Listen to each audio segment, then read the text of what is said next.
నిన్నే చూశారు తమ్ముళ్ళు, అంబటి రాయుడు ఒక క్రికెటర్, గుంటూరు జిల్లా పాపం ఆశపడ్డాడు, తప్పు లేదు. జగన్ మాయగాడున్నాడు, మాయ చేశాడు, నీ గుంటూరు పార్లమెంట్ ఇచ్చేస్తా అన్నాడు, పోయి పని చేసుకోమన్నాడు. ఏం తమ్ముళ్ళు అంతవరకు బాగానే ఉందా? ఇంకొకరిని పిలిచి నీకు ఇస్తా అన్నాడు, ఆ పేరు నేను చెప్పను. దాంతో ఇతనికి అర్థమైపోయింది, దాంతో ఆయన నైజం అర్థం చేసుకున్నాడు. వచ్చే ఎన్నికల్లో వైసీపీ క్లీన్ బౌల్డ్ అని అనుకుని అక్కడి నుంచి ఫీల్డ్ లేక్ ఎంటర్ కాక మునిపే పారిపోయాడు. అవునా కాదా?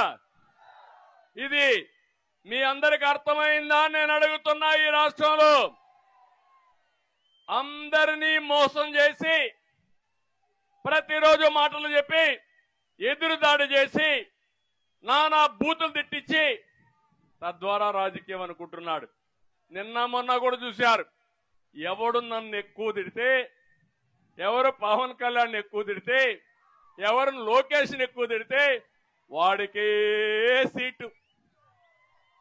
ప్రజలకు